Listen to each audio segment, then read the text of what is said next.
impulsada por el gobierno de Molina. Se impulsó lo que pasa es que en un momento dado estaba en discusión todo este asunto del uso de transgénicos, ¿no? Hubo una controversia pues, bastante grande y finalmente había o sea, se llegó a, no sé si, yo creo que se llegó a aprobar una ley que no estaba del todo reglamentada y después vino esta ley de moratoria que difiere la aplicación de la ley hasta el año 2021. Entonces, según la moratoria, bueno, en este periodo hasta el 2021 no va a ingresar material transgénico. La ley se refiere básicamente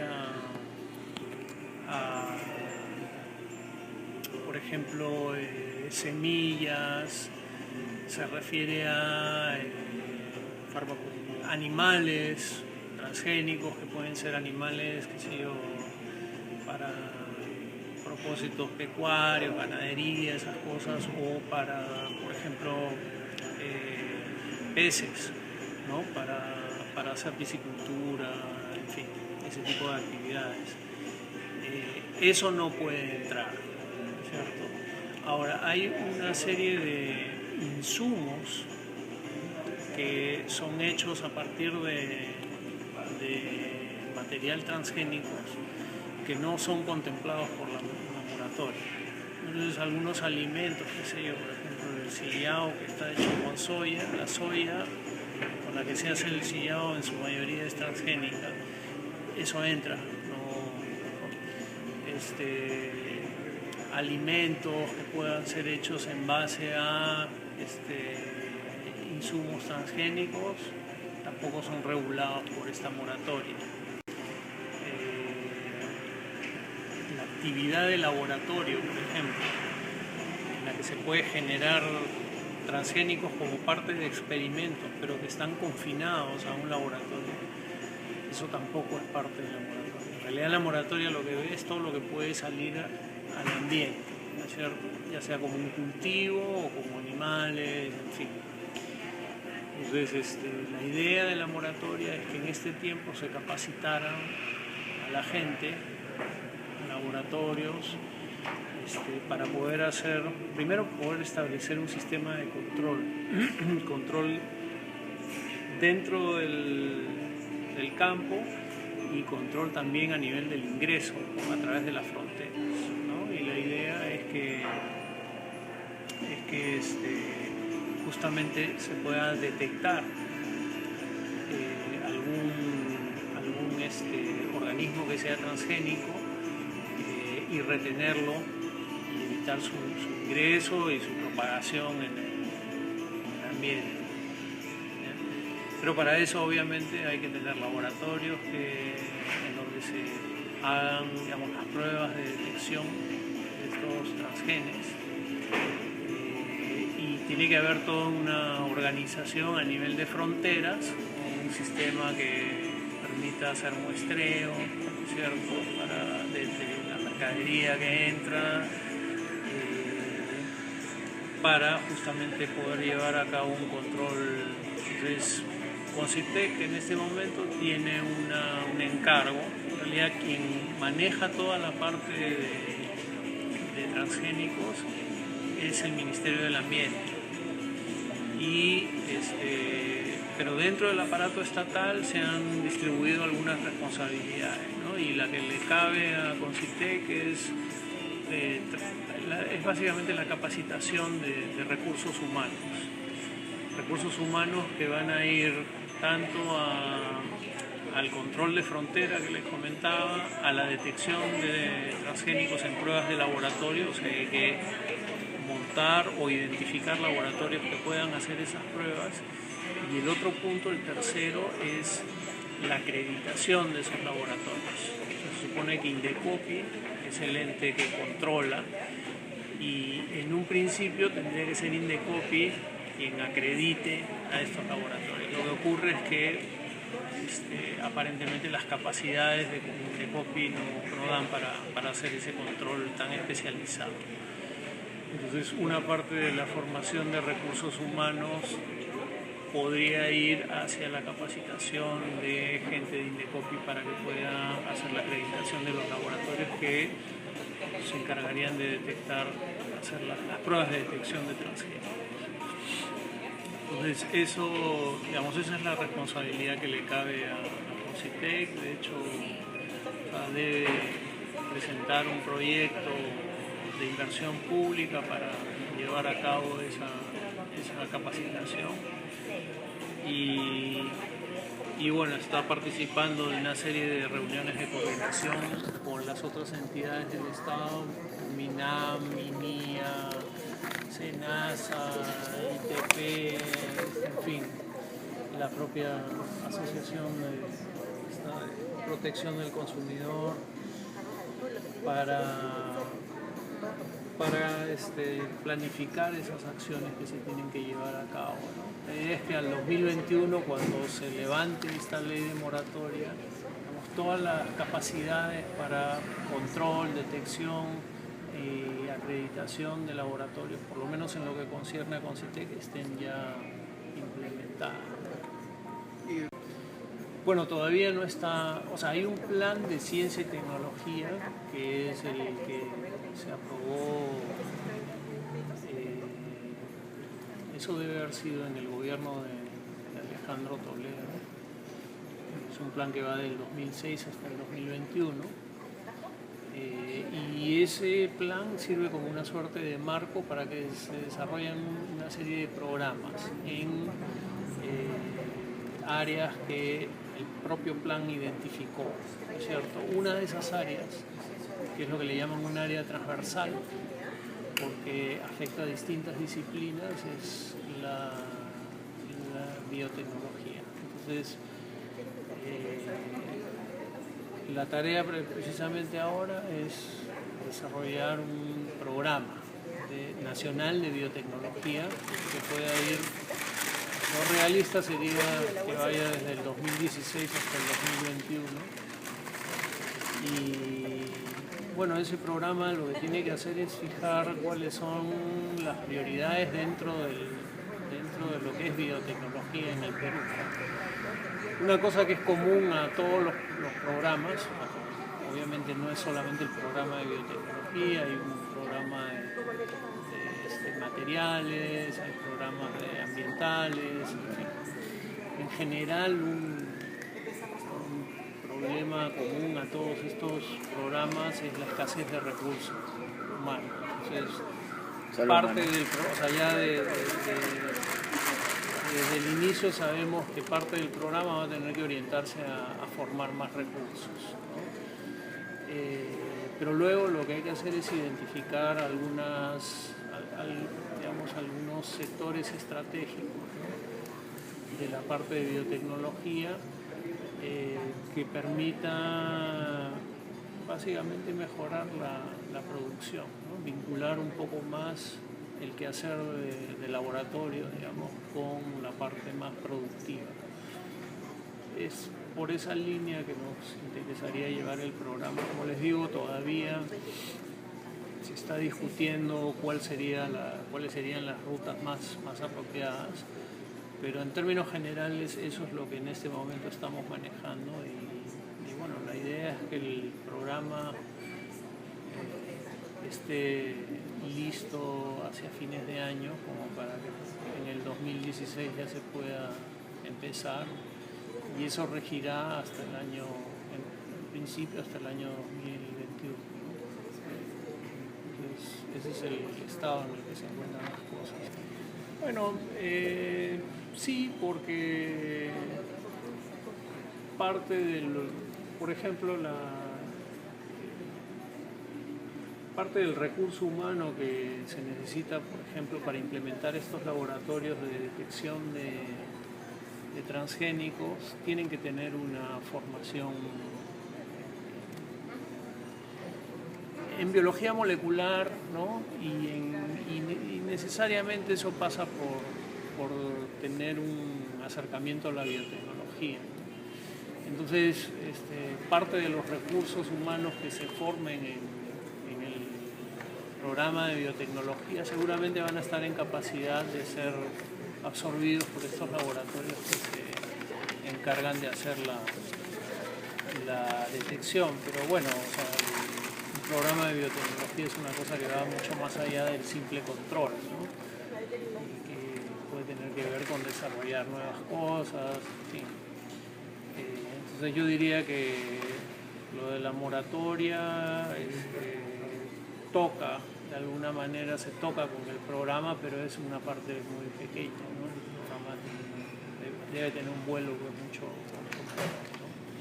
Sí, sí hay grupos que trabajan. O sea, parte de lo que tenemos que hacer para poder armar el programa es justamente identificar cuáles son los grupos más fuertes, ¿no? Los hay. Bueno, yo vengo de la universidad, entonces sé que hay una actividad de investigación. Digamos, todavía es digamos, incipiente si es que se tiene como referencia países desarrollados, ¿no? Pero se hacen investigaciones y se publican, no en la cantidad que debiera, pero no es que no exista esa actividad. Bueno, hay distintas líneas que el propio plan las identificó, ¿no? Entonces hay una biotecnología más orientada hacia la salud, por ejemplo, para desarrollar métodos de diagnóstico, ¿no? Pero también pensando en posibilidades de terapias, en fin. Luego hay una parte incipiente en agricultura, que tiene que ver con el manejo, digamos, lo más simple sería el manejo in vitro, la propagación, lo de la modificación genética de plantas es una posibilidad, pero bueno, hay que ver cómo se desenvuelve todo esto de los transgénicos, ¿no? Finalmente cómo es que quedan. Luego en minería se utilizan técnicas, se utilizan bacterias en realidad para separar minerales. Y hay algunos grupos que trabajan esto. No es una cosa masiva ni muy desarrollada, pero hay cierto trabajo en ese campo.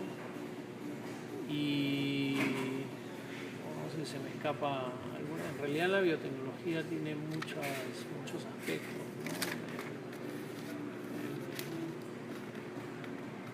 ¿no? Podría considerar la misma producción de biocombustibles como algo vinculado con la biotecnología, ¿no? Toda esta cuestión cervecera, ¿no?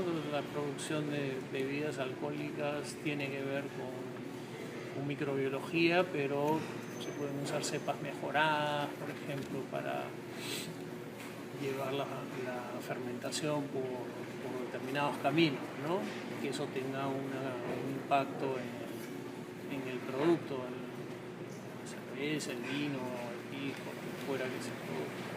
Entonces, digamos que esas son áreas donde hay gente trabajando en este momento y que son probablemente las áreas por donde el programa va a apuntar, ¿no? Para ir fortaleciendo esas capacidades. El desarrollo de vacunas también. Hay una empresa, de hecho, que se dedica a la producción de vacunas para aves de crianza y utilizando técnicas de biología molecular para eso. Entonces, digamos que todas estas líneas que he mencionado ocurren en este momento. No tienen el desarrollo que debieran tener, pero son probablemente las líneas, como les dije, que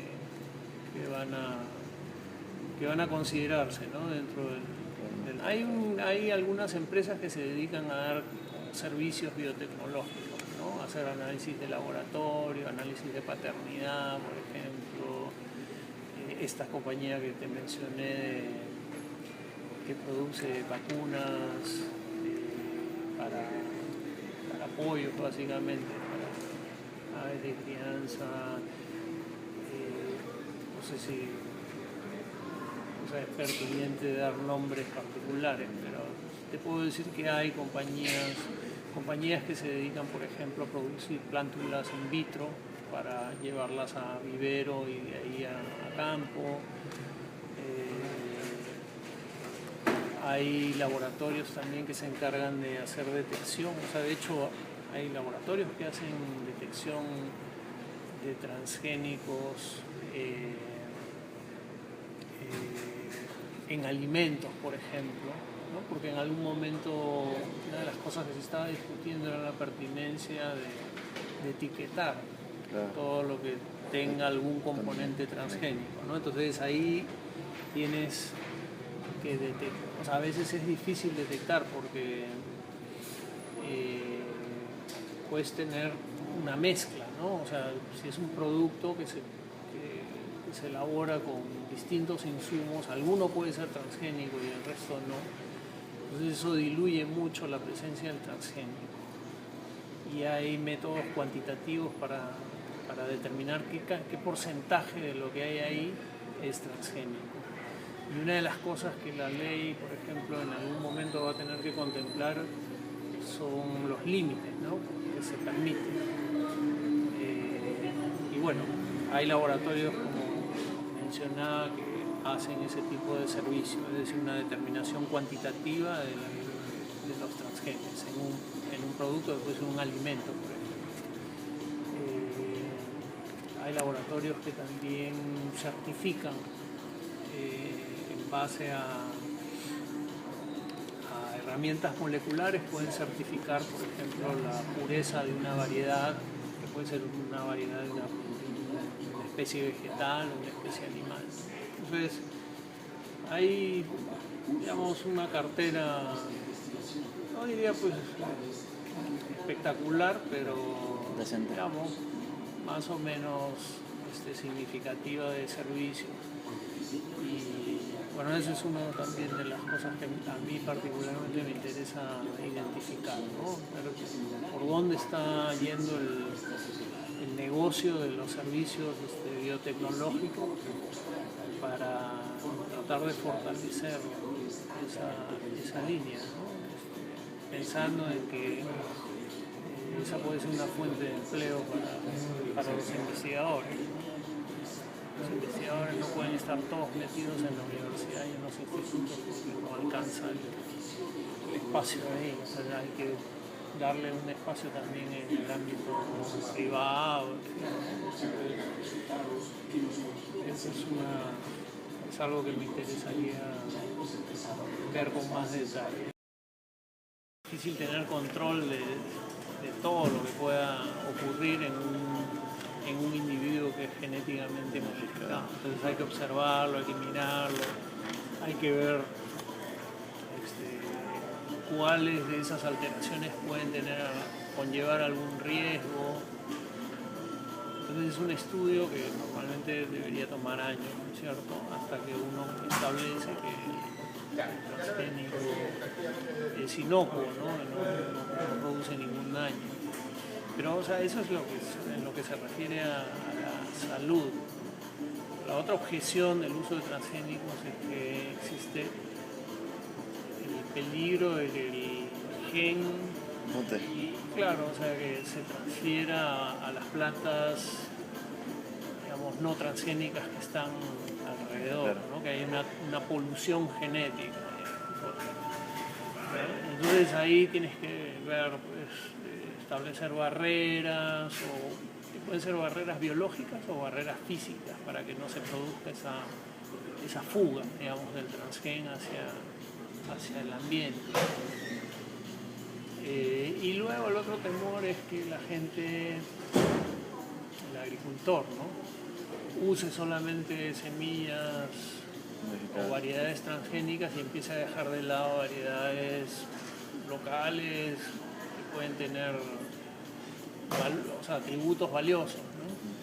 Y entonces esa es el temor de que se pierda la diversidad. Pero eso ya no tiene que ver con un daño que genera el transgénico en sí, sino ahí es el hombre que toma la decisión de consumir transgénicos nada más y dejar de lado el resto. Puede tener distintos orígenes, ¿no? O sea, lo que es peor visto es cuando se transfieren genes de un organismo muy distanciado evolutivamente del organismo que va a recibir, ¿no? Para pasar un gen de una bacteria a un animal. Eso es lo que generalmente se ve con más desconfianza.